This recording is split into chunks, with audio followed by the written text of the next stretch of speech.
Dan waktu pokoknya nanti persilakan ke Bu Boyanti untuk menyampaikan kebenaran.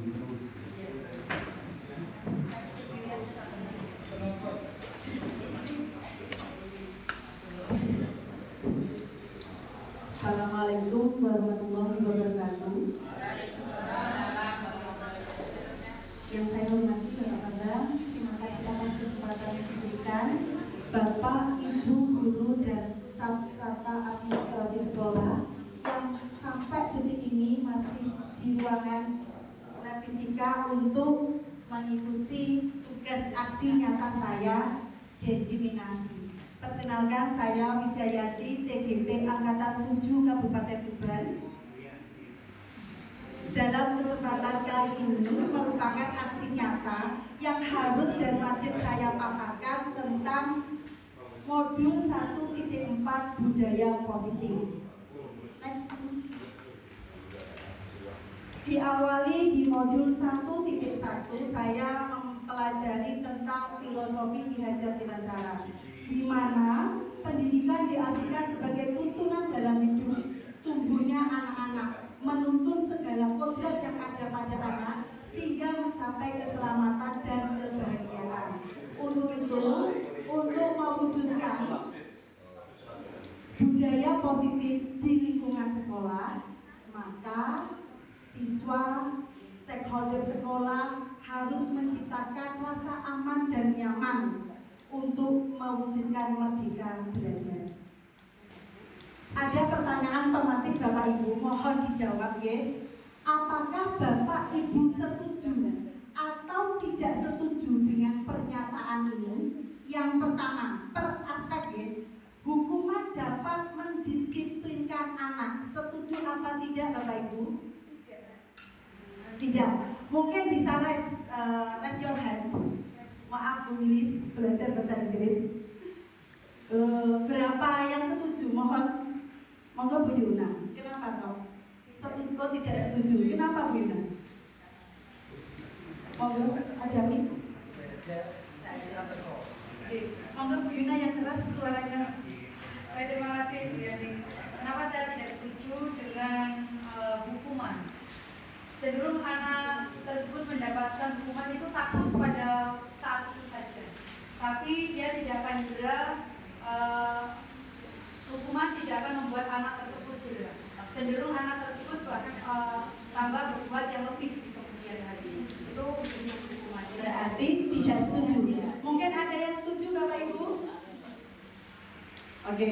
Yang poin kedua, memberi hukuman dengan hal positif seperti membaca atau menghafal Asmaul Husna, membersihkan halaman sekolah dapat meningkatkan disiplin anak. Setuju apa tidak setuju Bapak Ibu? Monggo Bu, setuju apa tidak setuju? Saya sudah misalnya pemberian hukuman dengan hal positif, berarti setuju karena halnya positif, anak bisa membaca atau membersihkan halaman sekolah. Setuju. Oke. Karena anak bisa nanti itu sudah dapat meningkatkan disiplin anak. Oke. Terima kasih Bu. Yang ketiga, memberi penghargaan dapat meningkatkan motivasi belajar anak. Setuju atau tidak setuju Bapak Ibu dengan dikasih ribuan penghargaan? Setuju. Setuju. Yang nomor Bu, monggo Bu. Penghargaan di sini kan tidak hanya dalam berupa wujud apa penghargaan ini bisa wujud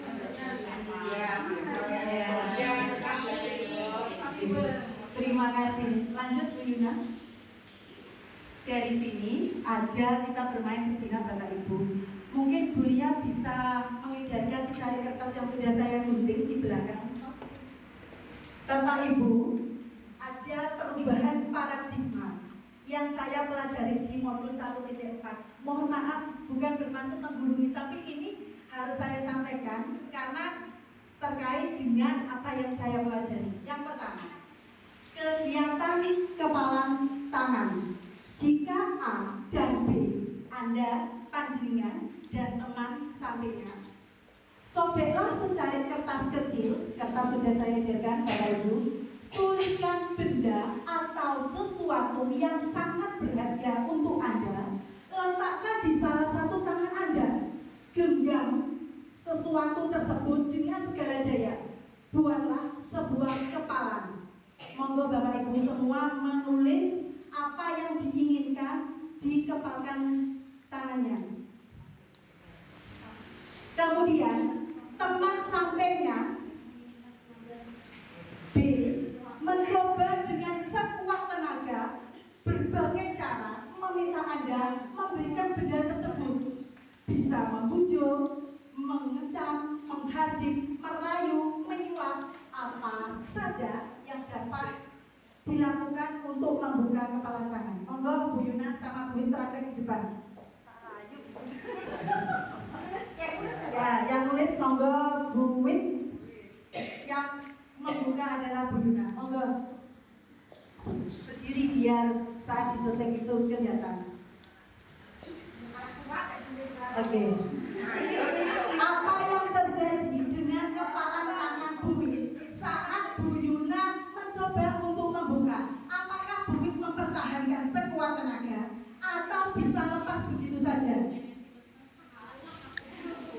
Buat saya ya. Walaupun dikasih HP, Bu Win mau? Buat saya ya. Kenapa Bu Win kok tidak mau, kok tetap dipertahankan?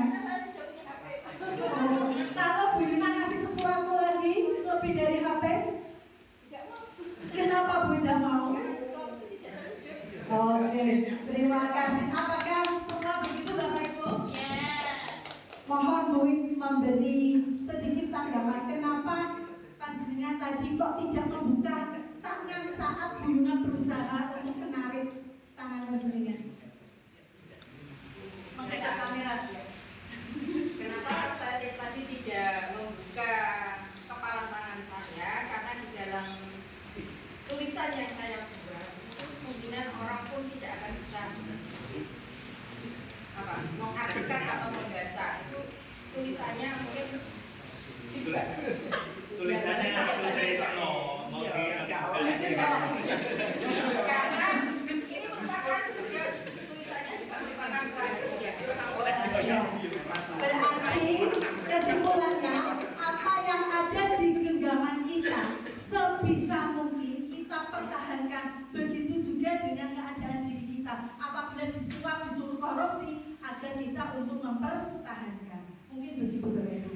Dari sini terjadi perubahan paradigma teori kontrol atau pilihan melalui ilustrasi. Yang pertama, ilustrasi awal guru itu mengontrol murid.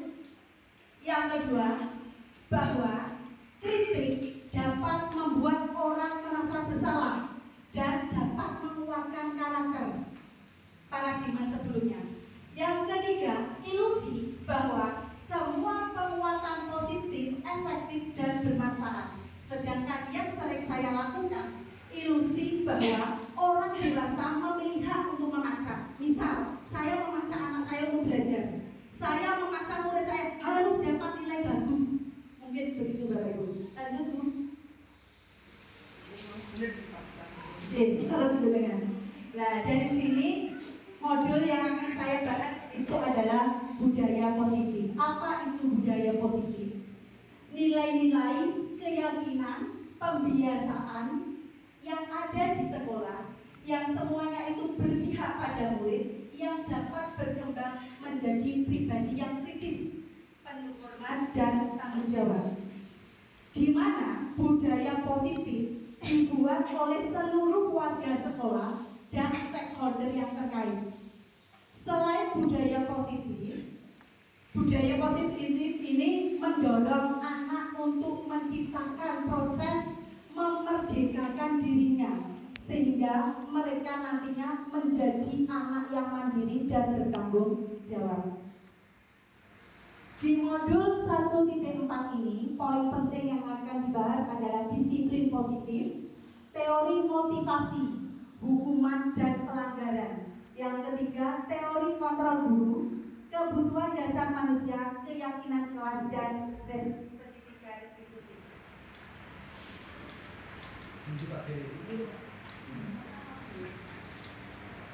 Sponsor Bapak Ibu. Disiplin positif. Menurut Bapak Ki Hajar Dewantara, beliau menyatakan bahwa untuk mencapai kemerdekaan atau dalam konteks kemerdekaan saat ini, untuk mencapai murid yang merdeka, syarat utamanya harus disiplin yang kuat.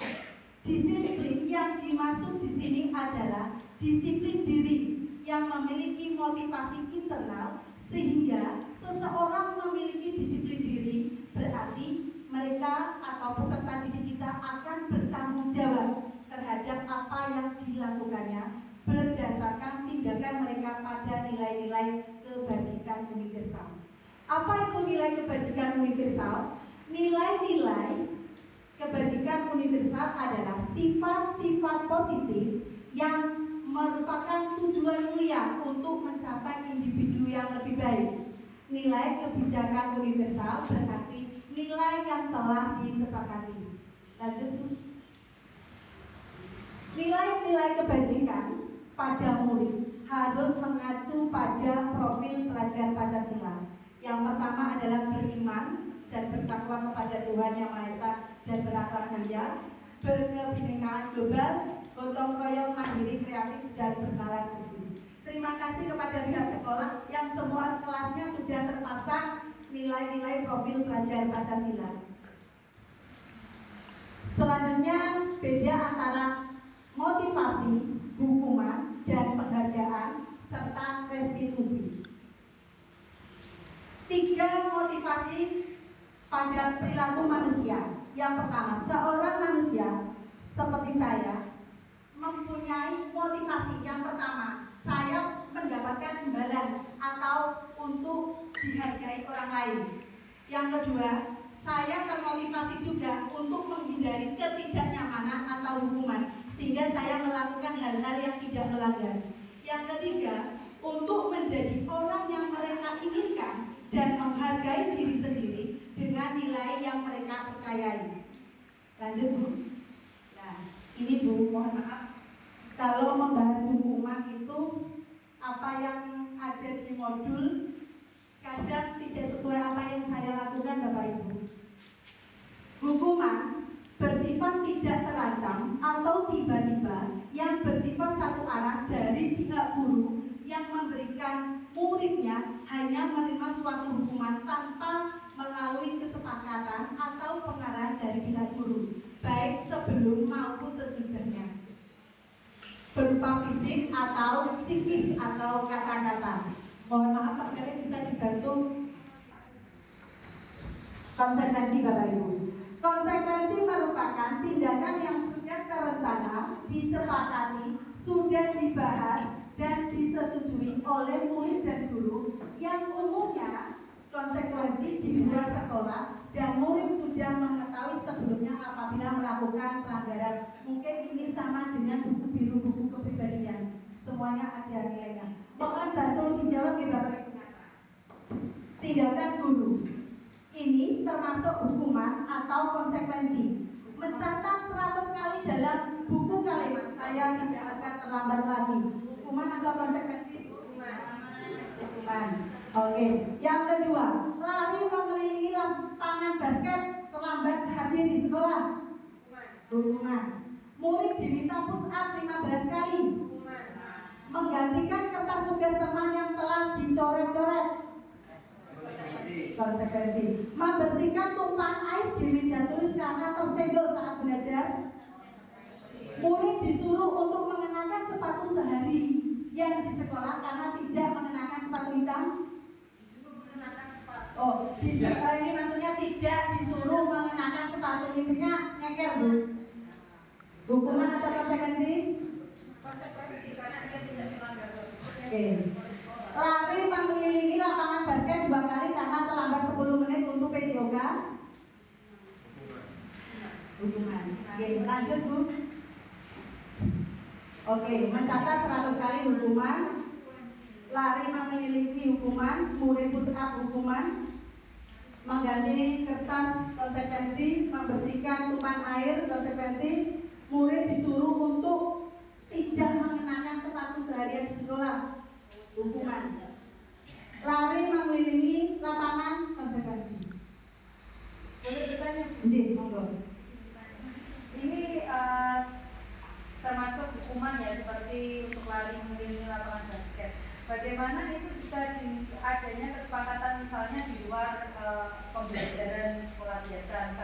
dalam kegiatan ekstra misalnya, itu kan sudah ada kesepakatan antara peserta didik dan juga pembinanya. Betul.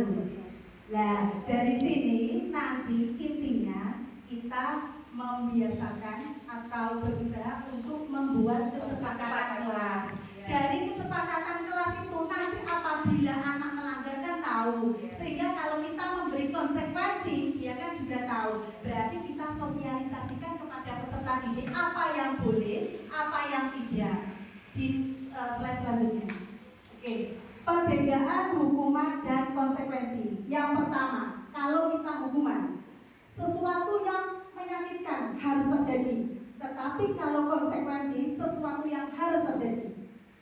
Kadang hukuman membuat anak sakit, kadang sakit hati yang jelas dalam jangka waktu yang lama. Tetapi kalau konsekuensi membuat anak merasa tidak nyaman dalam jangka waktu pendek karena dia ngisi buku sekolah tersebut. Yang ketiga, anak membenci kedisiplinan karena anak mempunyai motivasi sendiri melakukan semuanya itu karena kesenangan sesaat. Dia tidak tahu akibatnya. Kadang mencoba ikut temannya. Dan konsekuensi anak menghargai disiplin karena dia sudah tahu. Mendorong anak menyakiti diri sendiri apabila anak tersebut depresi karena hukuman, dan mendorong agar anak menyesuaikan diri jika itu konsekuensi. Hukuman, konsep diri yang buruk. Mohon maaf, ini menurut buku ya, menurut modul yang ada di pemerintah yang harus disosialisasikan kepada sekolah sehingga nantinya anak itu merdeka. Bukan merdeka kita menganggap pada anak bebas, bukan, tetapi kita berpihak kepada anak, mengutamakan kepentingan anak. Kemudian anak belajar untuk menyembunyikan kesalahan. Kalau hukuman, biasanya kalau anak melakukan hukuman ada kalanya dia berbohong. Tetapi kalau konsekuensi, anak belajar untuk mematuhi peraturan. Kemudian kalau hukuman, kadang anak merasa bersalah, dipermalukan, merasa tak dihargai. Saya pernah karena kasus dengan anak didik saya kelas 8H dulu. Karena saya salah menempatkan posisi, saya belum tahu belajar ini. Saya mengingatkan tetapi salah pada tempatnya. Dari kejadian itu anaknya marah, dengan jembatani BK anaknya tersebut minta maaf dan selalu berusaha mencari saya apa-apa sedikit lapor saya. Berarti anak tersebut butuh perhatian, butuh pendekatan secara persuasif. Dia melakukan itu, dia merokok di jalan jembatan Kali saat pertama. Dari situ saya yakin dia bisa berubah sampai saat ini, Fajar namanya. Sampai saat ini anaknya baik kalau menurut saya. Karena saya yakin anak itu bisa berubah karena terpengaruh oleh teman. Semoga dia bisa berubah. Ya, untuk setelah anak bukan lawannya lagi. Lanjut Bu.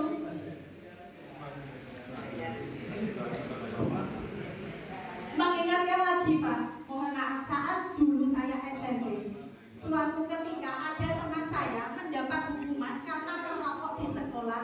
Teman saya itu disuruh rokok ulung Bu, sama bapak ibu guru. Saya dulu alumni SMP 1 Reno. Saya masih ingat di depannya itu ada panggung kota kecil ukuran 1 meter kali 1 meter. Teman saya itu dibuka untuk rokok ulung di sana. Sampai kejadian, walaupun saya tidak yang melakukan, tetapi melihat teman saya, memori itu, apa yang dilakukan anak di sekolah sampai sekarang tidak terhapus. Begitu juga saat pembelajaran, anak yang pintar terus diperhatikan, atau anak yang cantik terus diperhatikan. Saya yang nggak pintar dan tidak yang cantik itu protes, Pak.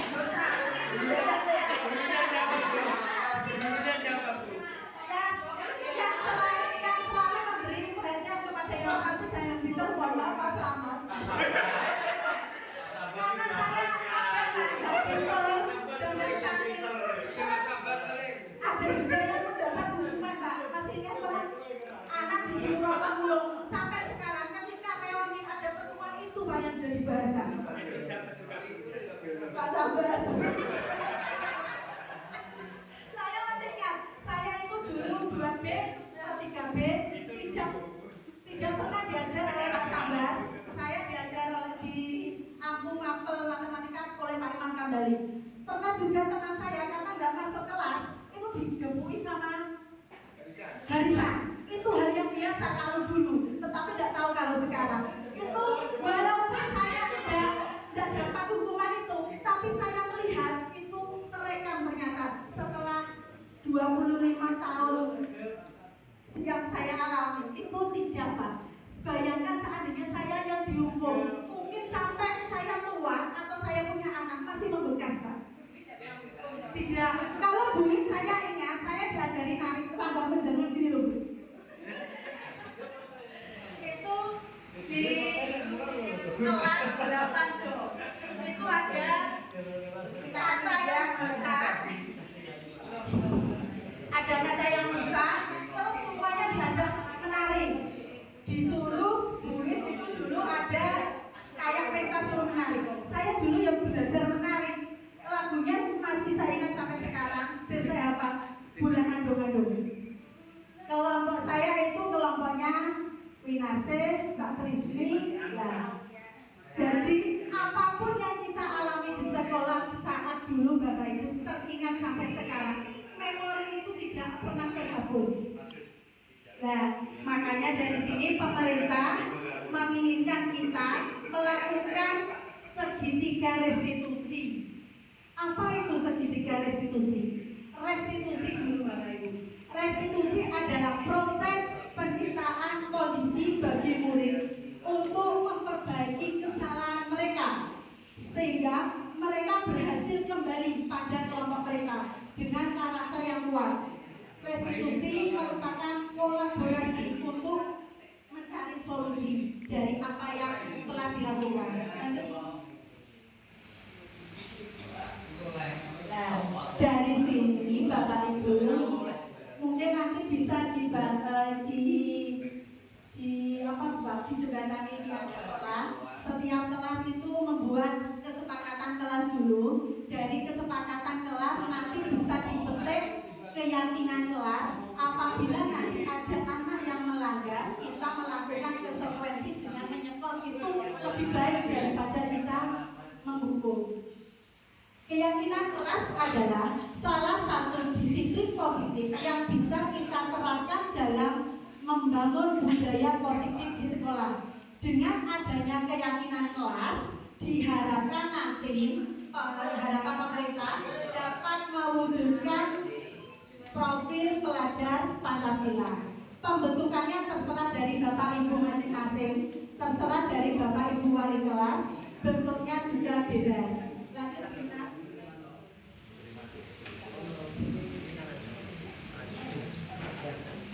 Mohon ini Bu ya.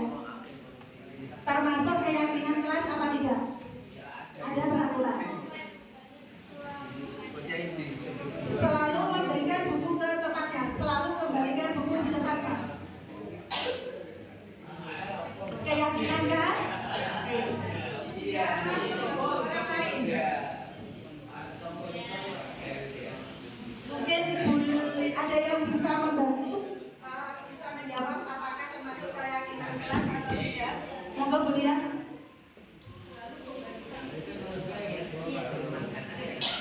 Yang pertama,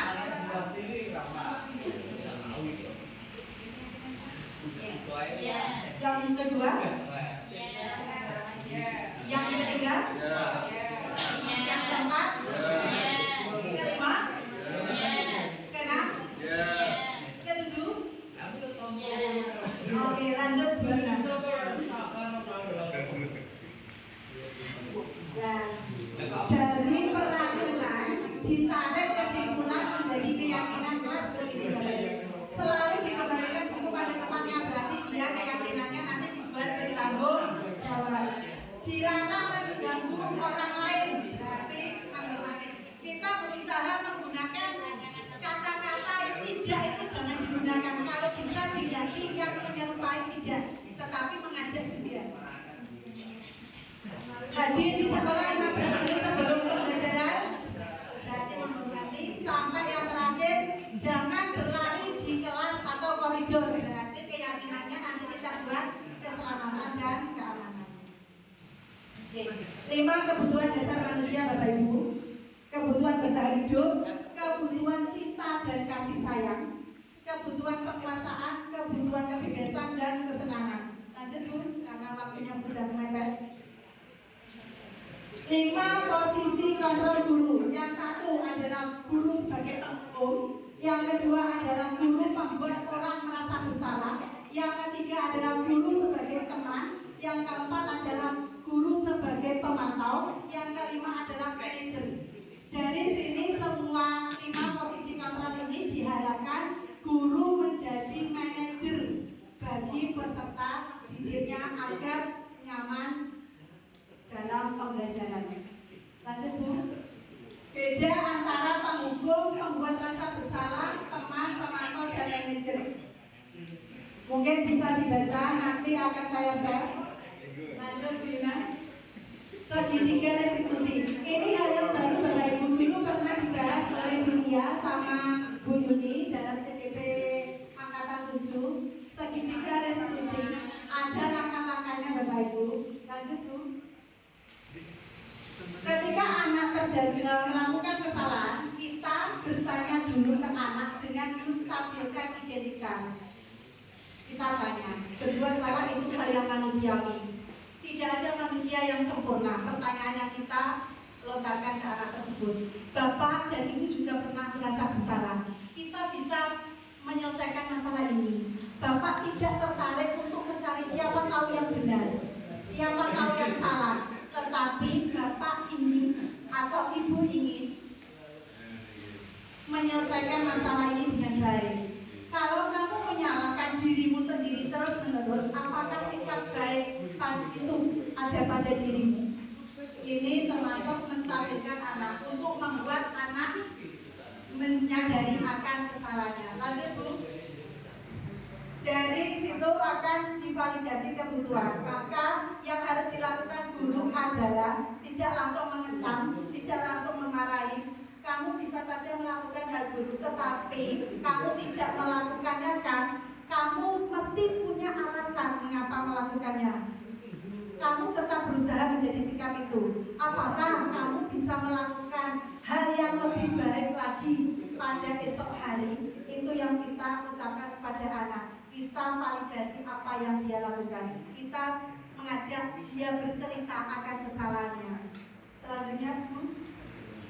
Dari sini kita bisa menanyakan keyakinan kelas. Guru berkata, apa yang kita percaya di kelas sekolah? Adakah di kelas anak seperti itu? Apakah kamu ingin menjadi anak apa sekarang? Seperti apa sekarang? Apa yang kamu rasakan setelah kamu bercerita kepada Bu Yanti? Apa nilai-nilai yang kamu inginkan dalam keyakinan kelasmu? Nilai apa yang ada? Apakah kamu melanggar nilai tersebut? Lanjut Bu. Ini adalah contoh kesepakatan kelas yang mana bisa diadopsi sendiri atau bisa dieksplor sendiri sesuai dengan kemampuan anak untuk membuat karya. Dan nantinya diharapkan tertempel di dinding, karena saya lihat banyak sekali dinding-dinding yang sudah dihiasi, sudah banyak sekali. Nah, setidaknya alangkah baiknya mohon dukungannya Bu Win selaku kesiswaan, Pak Bambang selaku kepala sekolah, Pak Sambas selaku kurikulum, dan Bapak Ibu pengajar serta Bapak Ibu wali kelas untuk membuat kesepakatan kelas. Selanjutnya Bu. Nah, dari kesepakatan kelas nanti akan timbul keyakinan kelas. Nah, semuanya itu nanti diserahkan ke anak apa yang diinginkan di anak. Kalau dulu istilahnya keyakinan kelas atau kesepakatan kelas itu peraturan Bu. Tapi di kurikulum merdeka ini di era sekarang yang diinginkan bukan peraturan, tetapi kesepakatan kelas dan keyakinan kelas. Demikian, mohon maaf, mungkin ada yang ditanyakan. Jika tidak, saya akhiri. Terima kasih atas kesempatan yang diberikan. Terima kasih. Monggo Bapak Ibu yang muda masih ada kesempatan daftar guru penggerak angkatan 9 sampai tanggal 10. Monggo selain guru penggerak pengajar praktik, monggo ada praktik. Saya mau daftar boleh?